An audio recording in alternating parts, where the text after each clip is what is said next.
Special train से रामेश्वरम धाम की तीर्थ यात्रा। आज ही अपनी सीट बुक कराएं tripurayatra.com पर।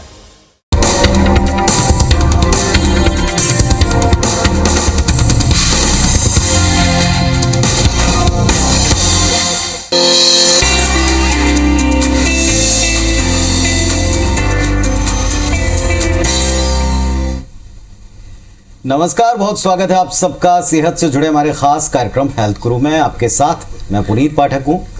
आज हम बात करने वाले हैं बहुत ही खास बच्चों की सेहत से जुड़ी। बच्चों के रहन सहन और खान पान का सीधा प्रभाव उनकी सेहत पर पड़ता है, और जब वो मेकिंग में है, मतलब वो अपना शरीर अगर ढंग से बना रहे हैं, तो आने वाले समय में उनकी पूरी पर्सनैलिटी, उनका पूरा चरित्र, उनके पूरी लाइफस्टाइल पर इसका असर जाता है। कई बार बच्चों का उचित पोषण आहार न लेना उन्हें कई तरह की व्याधियों से ग्रसित करता है। पोषक तत्वों की कमी होने लगती है और इसके कारण उनके शरीर में कई तरह की बीमारियां आज पनपती हमको दिख भी रही। गलत खान पान और अक्सर मोटापे का शिकार होने वाले आज की पीढ़ी के बच्चे कैसे इससे सुधार की तरफ जा सकते हैं, कैसे अपने आप को एक बेहतर स्वस्थ जीवन दे सकते हैं, आज इसी विषय पर विस्तार से हम बातचीत करेंगे। शुरुआत करते हैं आज के हेल्थ गुरु के।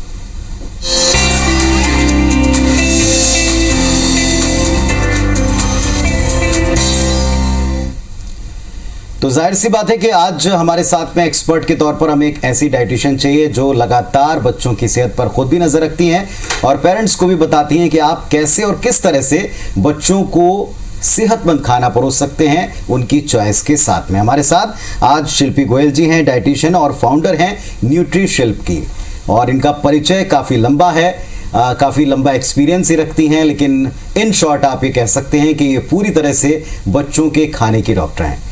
आपका स्वागत है हमारे कार्यक्रम में। और जैसा हम देखते हैं कि बच्चे खाने में इतना नानुकुर करते हैं, इतने उनके टेंट्रम्स होते हैं, छोटे छोटे नखरे होते हैं, और उसमें उनका पोषण कहीं पीछे छूट जाता है।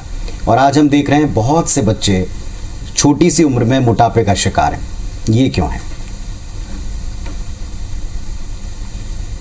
शिल्पी जी? बच्चे जो हैं फिजिकली एक्टिव रहें तो बहुत ही अच्छा रहता है, उनकी सेहत के लिए फिजिकली एक्टिव रहना बहुत इंपॉर्टेंट होता है। लेकिन कोरोना ने ये फिजिकल एक्टिविटी को टोटली रेस्ट्रिक्ट कर दिया था, और उस समय जो इरेगुलर ईटिंग हैबिट्स हुई, जो खान पान ऊपर नीचे हुआ, उसकी वजह से बच्चों ने वेट पुट ऑन किया है। और अभी कोरोना के बाद, अब चूंकि हम सब अपने नॉर्मल लाइफ स्टाइल पे आ चुके हैं, हमें ये ध्यान देने की ज़रूरत है कि हम बच्चों के, अगर आपका बच्चे में बढ़ता हुआ मोटापा आपको दिख रहा है तो इमीडिएटली हम अलर्ट हो जाएं। अगर आपका बच्चा मोटा नहीं भी है लेकिन फिर भी अगर उसके ईटिंग हैबिट्स बुरे हैं, बुरे का मतलब होता है कि अगर उसके खाने में जंक फूड जैसे कि चॉकलेट, कैंडीज, आइसक्रीम अगर वो ज्यादा ले रहा है, बिस्किट्स या पैकेज्ड आइटम आप उसको ज्यादा दे रहे हैं, तो फिर उसकी हेल्थ में न्यूट्रिशन की कमी हो जाएगी और ग्रोथ कम होगी, और बहुत सारी दूसरी बीमारियां छोटी एज से ही पनपने लगती हैं। बहुत सारे बच्चे ऐसे अभी आते हैं हमारे क्लिनिक में जो प्री डायबिटीज का शिकार हो गए हैं, जिनके लिवर फैटी हो रहे हैं, जिनके इरेगुलर पीरियड्स हो रही हैं, अगर टीनेज गर्ल्स हैं तो बहुत ज्यादा अलर्ट होने की जरूरत है पेरेंट्स को कि आपका बच्चा क्या खाता है, किस समय पे खाता है और किस क्वालिटी का भोजन ले रहा है। जैसे आपने खुद बताया शिल्पी जी के माता पिता का पूरा दायित्व होता है उनके खान पान का ख्याल रखना, लेकिन जैसे मैंने शुरुआत में कहा कि आजकल बच्चे बहुत चूजी हैं, जो वो चाहते हैं वो वही खाना पसंद करते हैं। ऐसे में न्यूट्रिशन हम इसमें कैसे ऐड करें? बच्चों को जैसा विजिबली बहुत अट्रैक्टिव अगर फूड हम दे सकें तो उनको बहुत पसंद आता है, तो हम थोड़ा सा फूड में टेस्ट का भी ध्यान रखें और उसके लुक्स का भी ध्यान रखें। तो अगर हम खाने को थोड़ा सा ट्विक करके उनको अट्रैक्टिव वे से पेश कर सके, ये बहुत ज़रूरी है। दूसरा ये ध्यान रखना ज़रूरी है कि बच्चा अगर बेहद भूखा हो जाए तो फिर उसे क्विक एनर्जी वाली ही चीज़ें पसंद आती है, जैसे चॉकलेट, चिप्स या कैंडीज। तो बच्चों का जो भूख वाला टाइम है उसको आइडेंटिफाई करना बहुत ज़रूरी है। कई बार पेरेंट्स अपनी दिनचर्या में, या अगर वो जॉब करते हैं या वो अपने रूटीन में व्यस्त हैं, तो वो भूख वाले टाइम को आइडेंटिफाई करना भूल जाते हैं, जिसमें बच्चा चुपके से कोई भी चॉकलेट या कैंडीज को खा लेता है और उसके बाद उसे जब मेन मील की बात आती है तब वो खाना नहीं चाहता है। तो ये बहुत इंपॉर्टेंट है कि हम उसके भूख वाले टाइम को आइडेंटिफाई करें और खाने को थोड़ा इंटरेस्टिंग तरीके से अगर पेश कर सके तो वो बहुत ज़्यादा अच्छा रहता है। हमने अक्सर देखा है कि किसी भी दिन की शुरुआत, अगर आपका जो फर्स्ट मील है वो काफ़ी हेल्दी हो, प्रॉपर हो और पूरी तरह से एनर्जेटिक हो, तो आपका पूरा दिन अच्छा जाता है। लेकिन बच्चे स्कूल गोइंग हैं, अब कोविड के बाद में लंबे समय बाद वो फिर से स्कूल जाना शुरू कर चुके हैं। ऐसे समय में उनकी फर्स्ट डाइट हम कैसे रखें? क्या स्कूल जाने के पहले उनको दें? किस तरह का उनको टिफिन दें? देखिए, स्कूल जाने के पहले अगर बच्चे कुछ हेल्दी चीज खा के चले जाएं जो क्विक टू मेक और क्विक टू हैव हो, क्योंकि अक्सर बच्चे बहुत हड़बड़ी में होते हैं, तो ऐसे में उनको मिल्क शेक देना या थोड़ा सा मिल्क दे देना नट्स के साथ, वो काफी अच्छा है। इसके अलावा जो लोग डेयरी नहीं लेना चाहते हैं उनके लिए नट्स और फ्रूट्स की स्मूदी भी बहुत अच्छा उपाय है, जिसमें हम नट्स और फ्रूट्स को मिक्स करके उनकी एक स्मूदी रेडी कर लेते हैं। किसी भी कॉम्बिनेशन में फ्रूट और किसी भी कॉम्बिनेशन में नट्स हम इसमें यूज कर सकते हैं। बनाना, आमंड एक अच्छा ऑप्शन है, पपाया, वॉलनट एक अच्छा ऑप्शन है, पिस्ते की भी स्मूदी बन जाती है या पीनट्स की भी स्मूदी बन जाती है। तो इस तरह की स्मूदी भी हम बच्चों को स्कूल जाने के पहले दे दे तो अच्छा एनर्जी उनका हाई रहता है स्कूल में। और जहां तक आपने बात की टिफिन की, तो स्कूल के टिफिन में हमें बहुत केयरफुल रहने की जरूरत है कि हम एक पौष्टिक और न्यूट्रिशियस खाना दें, जिसमें वेजिटेबल पराठा एक बहुत अच्छा ऑप्शन है। चीले बनते हैं बहुत सारे वेजिटेबल ऐड करके, चीले बहुत अच्छा ऑप्शन है। वेजिटेबल के कबाब्स बनते हैं जो ठंडे होकर भी बहुत अच्छे लगते हैं। वेजिटेबल कबाब्स बहुत अच्छे से बच्चे खा लेते हैं, उसको आप अलग अलग शेप्स में भी प्रिपेयर कर सकते हैं। हम जैसे इडली बनाते हैं तो इडली को अगर हम वेजिटेबल के साथ थोड़ा सा स्टर फ्राई कर दें और उसके साथ कोकोनट चटनी दे दें तो वो भी एक कंप्लीट डिश बन जाती है। बच्चों को नॉर्मली भाजी बहुत पसंद होती है, पाव भाजी। अगर हम भाजी बना ले, उसमें सारे वेजिटेबल को एडिशन कर दें और साथ में छोटी छोटी पराठे छोटे छोटे साइज के हम दे दें, उनको ये समझाएं कि ब्रेड खाना बहुत ही ज्यादा अनहेल्दी है, तो अगर छोटे छोटे पराठे के साथ अगर हम भाजी बनाकर दे दें। इसी तरह काठी रोल भी एक बहुत अच्छा ऑप्शन है। अगर हम पराठों के अंदर उनको सारे वेजिटेबल स्टफिंग देके काठी रोल बनाकर दे दें, मोमोज दे दें, एक हेल्दी मोमोज जो कि होल व्हीट फ्लोर से बनता हो, तो ये बहुत सारे ऑप्शन है। वेजिटेबल पुलाव भी एक अच्छा ऑप्शन है।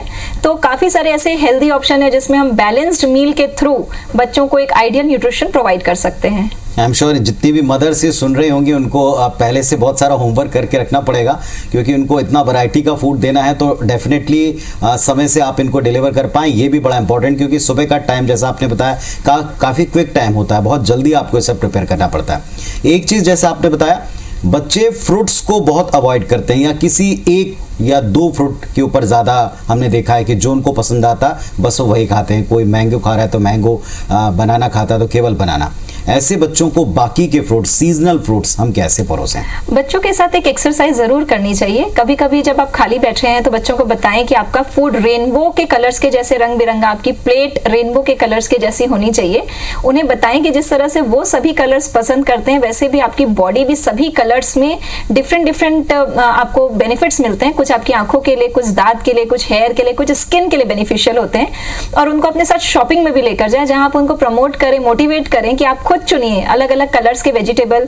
मान लिया आप उसमें कुछ दिन भी चूज कर सकते हैं, अलग अलग कलर के वेजिटेबल एंड फ्रूट्स को चूज करने दीजिए और उनकी सहमति से उस चीज को उनको दें। मतलब उनको अगर शॉपिंग का हिस्सा बनाएं आप अपने साथ और उनको कहानियां सुनाएं, कुछ बातें करें उनसे, और इस तरह से अगर उनको फूड इंट्रोड्यूस करें तो बहुत अच्छा होता है। एक जो मिस्टेक्स हम करते हैं, अगर हमारा बच्चा कोई पर्टिकुलर फ्रूट या कोई पर्टिकुलर वेजिटेबल नहीं खाता है तो हम सभी के सामने उस चीज को बार बार बोलते हैं कि ये चीज नहीं खाता है। ऐसा बोलने से बच्चा उस चीज को पकड़ लेता है और वो कभी भी उसको खाने के लिए ट्राई नहीं करता है। हमारा प्रयास ये होना चाहिए कि ये पासिंग फेज है, बच्चा कुछ चीज खाता है, फिर अचानक कुछ चीज खाना बंद कर देता है या अचानक कुछ चीज खाना शुरू कर देता है। हमारा काम होना चाहिए ट्राई करें। और एक बहुत इंपॉर्टेंट बात यह है कि पेरेंट्स को जरूर वो चीज खाना चाहिए। जब पेरेंट्स खाते हैं तो बच्चा ऑटोमेटिकली इमिटेट करता है। Kids are like monkeys. तो अगर आप खाते हैं तो आपका बच्चा डेफिनेटली उसको लेटर ऑन खाएगा। अगर आप रिलिश करके खाते हैं तो बच्चा भी उसे खाएगा। बहुत अच्छी जानकारी आपसे हम सबको मिल रही हैं और आई एम श्योर पेरेंट्स जो हैं इससे काफ़ी संतुष्ट होंगे कि उन्हें क्या करना है, क्योंकि आज पेरेंट्स का सबसे बड़ा टेंशन ये है कि बच्चों को क्या खिलाएं। एक और चीज़ है बच्चों की ग्रोथ के लिए सबसे इम्पोर्टेंट, वो है प्रोटीन। और प्रोटीन के लिए बहुत से माता पिता या बच्चे भी हमने देखा है प्रेफर करते हैं पनीर को। अगर वे वेजिटेरियन हैं तो पनीर को प्रेफर करते हैं। कुछ जो नॉन वेजिटेरियन हैं उनके लिए कुछ ऑप्शंस हैं, लेकिन स्पेशली वेजिटेरियंस के लिए क्या केवल पनीर एक ऑप्शन है जिसको हम दे सकते हैं, और कितनी बार देना चाहिए वीक में? देखिए, प्रोटीन के लिए हरी सब्जियां भी बहुत अच्छी होती हैं। अगर आपका बच्चा पालक खा सकता हो, पालक में भी अच्छी मात्रा में प्रोटीन होता है। पनीर की अगर हम बात करें, अलग अलग वैरायटी में आप दे सकते हैं। अगर पनीर डायरेक्टली बच्चा नहीं खा रहा है तो आप उसके आटे के अंदर, उसकी रोटी के अंदर भी आप पनीर को मैश कर सकते हैं, जिससे बहुत आराम से आप उसका प्रोटीन वैल्यू बढ़ा सकते हैं। एक बहुत ही नॉर्मल तरीके से प्रोटीन बढ़ाने का तरीका है कि सोया यूज करना। सोया चंक्स बच्चों में बहुत अच्छा प्रोटीन का सोर्स है, और सोया चंक्स को क्रश करके या तो आप उसके चीले के घोल में डाल सकते हैं, या फिर उसके आटे के अंदर ही आप उसके सोया चंक्स को क्रश करके उसके आटे में मिक्स कर सकते हैं। किसी भी रूप में आप सोया चंक्स को यूज करके उसकी प्रोटीन वैल्यू को बढ़ा सकते हैं। सभी तरह के दालें, पल्सेस भी बच्चों को बहुत पसंद होते हैं। जैसे आप चिकपीस को बॉईल करके अगर आप उसको थोड़ा सा स्टर फ्राई करके उसकी चाट जैसी बनाकर बच्चों को दे दे, प्रोटीन का बहुत अच्छा सोर्स है। टिक्कीज बना सकते हैं आप पल्सेस की। अलग अलग तरह की दालें में प्रोटीन बहुत अच्छी मात्रा में होता है। इसके अलावा नट्स में भी प्रोटीन अच्छी मात्रा में होता है। तो प्रोटीन के बहुत सारे सोर्स हैं, वेजिटेरियन नॉन वेजिटेरियन दोनों में बहुत सारे सोर्सेस हैं, बस हमको उसको यूज करने की जरूरत है। एक और इम्पॉर्टेंट विटामिन होता है वो विटामिन डी, और उसकी कमी से, उसकी डेफिशिएंसी से बच्चों में बहुत अर्ली एज में कुछ हमें बीमारियों के लक्षण दिखते हैं। पहले तो ये कितना इम्पॉर्टेंट है, क्या इसकी कमी से बच्चों में लक्षण दिख सकते हैं, ताकि हम पहचान सकें, इसके बारे में बताएं। विटामिन डी जो होता है वो सनलाइट से बॉडी खुद ही फॉर्म करती है। तो विटामिन डी सन एक्सपोजर ना होना, या बच्चा अगर पूरे दिन इंडोर है तो इसकी कमी हो सकती है। पूरे दिन थका हुआ रहना, हड्डियों में पेन रहना, मस्कुलर पेन रहना, बालों का झड़ना, ये सब लक्षण आपको विटामिन डी की कमी से दिख सकते हैं। और अगर आपको विटामिन डी को सही करना है तो फिर इसके सप्लीमेंट्स तो हमें ले ही लेने चाहिए। अदरवाइज हमें थोड़ा सा सन एक्सपोजर का ध्यान रखना चाहिए। मशरूम और जितनी भी एनिमल प्रोडक्ट्स की चीजें जैसे मिल्क, एग, इन सभी में विटामिन डी होता है। तो इन्हें अगर हम थोड़ा थोड़ा इंक्लूड करेंगे डाइट में तो इससे भी हम इसकी फुलफिलमेंट कर सकते हैं। कुछ बच्चों में हमने देखा है कि अर्ली स्टेज में, शुरुआती दौर में जब से वे स्कूल जाते हैं, उनके शरीर के ऊपर छोटे छोटे कहीं कुछ जगहों के ऊपर दाने होते हैं। शुरुआती दौर में ऐसा लगता है स्किन से रिलेटेड प्रॉब्लम है, लेकिन ये भी कहा गया है कि इसका भी संबंध जो है वो डाइट से है। क्या ये बात सच है? अगर वो छोटे छोटे दाने किस तरह के हैं ये जान लेना हमें जरूरी है। कई बार कुछ फूड एलर्जी होती है, कई बार वो मॉस्किटो बाइट्स भी हो सकती है, और कई बार दूसरी एलर्जीज भी हो सकती है। तो पेरेंट्स इस चीज को नोटिस करें कि वो किस चीज से पर्टिकुलरली एलर्जी डेवलप हो रही है। अगर वो किसी फूड से रिलेटेड है तो हमें इमीडिएटली उस फूड को स्टॉप कर देना चाहिए। ये एलर्जी का लेवल भी चेंज होता रहता है बच्चों में, तो अगर बच्चा आज किसी चीज से एलर्जिक है तो हो सकता है वो कई सालों के बाद उससे एलर्जी दूर हो जाए। तो इस चीज का आप ऑब्जर्वेशन करके पता लगा सकते हैं कि एलर्जिक रिएक्शन है या फिर बॉडी का एक नेचुरल रिस्पॉन्स है। तो बच्चों की डाइट वाकई में कहने के लिए बहुत आसान है, लेकिन जब आप इसे मेंटेन करते हैं तो बहुत ही मुश्किलों से आपको जूझना पड़ता है। लेकिन छोटे छोटे टिप्स हैं, अगर आप शुरुआत से ख्याल रखेंगे तो बच्चा सेहतमंद रहेगा। हमारे साथ आज न्यूट्रिशन एक्सपर्ट के तौर पर शिल्पी गोयल जी हैं, जो कि डायरेक्टर हैं न्यूट्रीशिल्प, जो कि सर्टिफाइड फंक्शनल मेडिसिन प्रैक्टिशनर भी हैं, और साथ ही साथ लंबा तजुर्बा रखती हैं बच्चों को सेहतमंद खाना देने के लिए। शिल्पी जी, हमने बहुत सारी चर्चा की थी कि बच्चों को क्या और कैसे परोसें, कैसे खिलाएं। इन सब के बीच में आज की जनरेशन में बहुत से बच्चे मोटापे से थोड़ा आगे, आंखों के ऊपर मोटे मोटे चश्मे और डायबिटीज का शिकार होने, इसकी क्या वजह है? देखिए, आंखों में जो चश्मा चढ़ रहा है बच्चों को, उसकी तो वजह साफ है कि हम गैजेट इस्तेमाल कर रहे हैं बहुत ज़्यादा। लॉकडाउन के बाद से तो बहुत ही ज़्यादा बढ़ गया हमारा गैजेट्स का यूसेज, और खास करके जो मोबाइल होता है वो आंखों के काफ़ी नज़दीक होता है, और उसमें से निकलने वाली जो लाइट होती है वो आंखों को बहुत ज़्यादा हार्म करती है। ये वजह है कि बच्चों को चश्मा लग रहा है। साथ ही पुअर न्यूट्रिशन भी इसकी वजह है। विटामिन ए अगर कम रहता है डाइट में तो पोषण कम रहने से भी आंखें कमज़ोर हो रही हैं। तो ध्यान रखें कि बच्चों की डाइट कलरफुल रहे, ऑरेंज कलर वाली चीज़ें बच्चों की डाइट में ज़्यादा रहें, जिसमें विटामिन ए अच्छी मात्रा में होता है। गाजर, कद्दू, पपाया, ये सभी विटामिन ए वाली रिच सोर्सेज हैं। डायबिटीज़ की जहाँ तक आपने बात की, हाँ, हमने देखा है कि बहुत सारे बच्चों के गले में बिल्कुल ब्लैक निशान होते जा रहे हैं, स्किन टैग हो रहे हैं, और वो प्री डायबिटिक स्टेज में आ गए हैं, और मोटापा बहुत ज़्यादा उनमें बढ़ गया है। ऐसे में पेरेंट्स को अवेयर होने की ज़रूरत है कि इमीडिएटली जो भी शुगरी चीज़ें हैं डाइट में, जैसे कि फ्रूट जूसेस कई बार हम बच्चों को देते हैं कि बच्चों को बहुत ज़्यादा पौष्टिकता मिलेगी, लेकिन आपको ये जान लेना चाहिए कि फ्रूट जूसेस से बहुत बेहतर होता है होल फ्रूट देना। अगर बच्चा फ्रूट जूसेस ले रहा है, कोल्ड ड्रिंक्स, सॉफ्ट ड्रिंक्स या किसी भी तरह के जूसेस ज़्यादा पी रहा है तो इमीडिएटली उसे बंद करना चाहिए। बहुत बार हम देखते हैं कि बिस्किट्स हम बच्चों को दे देते हैं एज ए स्नैक, तो बिस्किट्स भी बहुत नुकसान पहुंचाती है, उसमें मैदा और शुगर होती है। बिस्किट्स को आप रिप्लेस कर दें नट्स से, नट्स जो बहुत ज़्यादा हेल्दी होते हैं। और इस तरह से जो भी छोटी छोटी चीज़ें जो बच्चे मिस्टेक कर रहे हैं उसको करेक्शन करने की ज़रूरत है, डाइट को हेल्दी करने की ज़रूरत है। बढ़ते बच्चों के लिए हम ये मानकर चलते हैं कि उनका एक बैलेंस डाइट लेना बहुत ज़रूरी है। आप क्या सजेस्ट करेंगे कि बच्चों का सुबह का मील अक्सर जो है स्कूल में होता है, उनके टिफ़िन में होता है, लेकिन जब ये लौट के आते हैं, आजकल जनरली जितनी भी स्कूल टाइमिंग है वो दोपहर 3 के बाद ही बच्चा घर अवेलेबल हो पाता है, और फिर रात में 10 बजे सोने तक हम क्या उनको ऐसा डाइट दे पाएंगे जो सुबह अगर मिस हो गया तो वो कवर अप हो जाए? आप बाद के डे के लिए क्या हमको सजेस्ट करें? बिल्कुल, जैसे बच्चा घर से जब स्कूल से जब वापस आता है तो उस समय में अगेन उनको ट्यूशन जाने की बहुत हड़बड़ी रहती है, तो मैं तो ये सजेस्ट करूंगी कि स्कूल से आने वाला मील बहुत हैवी ना रखें। उस समय अगर हम उनको मिल्क शेक या फ्रूट्स एंड नट्स और कुछ सैलेड की प्रिपरेशन, जैसे कि कुछ पल्सेस वाले सैलेड या फिर क्विकली मेड कुछ अगर हम लाइट स्नैक दे दें और फिर उनको अर्ली डिनर करा दें। अर्ली डिनर कराने से फायदा ये मिल जाता है कि बच्चों को टाइमली सोने में भी मदद मिल जाती है, लेट नाइट नहीं होता कुछ भी, और जो रात का डिनर रहे उसको हम कोशिश करें कि वो फुल्ली बैलेंस्ड रहे, मतलब उसमें दाल रहे, पल्सेस रहें, कॉम्प्लेक्स कार्बोहाइड्रेट्स रहें अनाज के तौर पे, वेजिटेबल अच्छी मात्रा में रहें, और फ्रूट्स और नट्स को हम इवनिंग में कवर अप कर लें। तो ये एक अच्छा जरिया हो सकता है बच्चों को हेल्दी और स्वस्थ रखने का। कुछ बच्चे हैं जो सूप्स को बड़ा पसंद करते हैं, लाइक करते हैं, लेकिन वो बिना प्रिजर्वेटिव के घर में बने हुए कौन से सूप हो सकते हैं जो बच्चों को हमें देना चाहिए? उनकी टाइमिंग क्या हो? ऐसी जूसेस के बारे में भी कहते हैं कि सुबह के समय या शाम के समय देना चाहिए, नहीं देना चाहिए, बड़ा कंफ्यूजन होता है। तो सूप्स एंड जूसेस के बारे में आप प्लीज बताएं। सूप्स तो बहुत ही ज्यादा एक्सट्रीमली हेल्दी चीज है। अगर आपका बच्चा सूप पसंद करे तो उसको इवनिंग में दे देना चाहिए जब वो स्कूल से आए तो। और सूप्स आप घर में बड़े आराम से बना सकते हैं और बहुत सारी वैरायटी और बहुत सारे वेजिटेबल्स को यूज करके बना सकते हैं। कई बार पेरेंट्स को ऐसा होता है कि वो सूप को बनाकर उबालकर पीसते भी हैं और छानते भी हैं, तो ऐसा करने की बिल्कुल भी जरूरत नहीं होती। हम डायरेक्टली उसको कढ़ाई पे सेक करके हम उसे पानी डालकर सूप को प्रिपेयर कर सकते हैं और बच्चों को दे सकते हैं। तो बहुत वेराइटी के आप सूप्स बना सकते हैं, जिसमें होलसम सूप अगर आपको बनाना है तो आप उसमें थोड़ी मात्रा में दाल या पनीर ऐड करके उसको होलसम सूप बना सकते हैं जो कि कंप्लीट मील हो जाता है। और नहीं तो जो वेजिटेबल के थिन सूप होते हैं वो भी आप प्रिपेयर करके बच्चों को दे सकते हैं। ये एक्सीलेंट तरीका है बच्चों के डाइट में विटामिन्स और मिनरल्स को ऐड करने का। क्या पनीर का, फिर मैं अगेन वापस आ रहा हूँ क्योंकि बहुत सारे लोगों को, बच्चों को आजकल ये बड़ा भाता है और उसके तरह तरह के आइटम्स वो सातों दिन चाहते हैं, क्या ये प्रेफरेबल है? क्या ये ठीक है देना?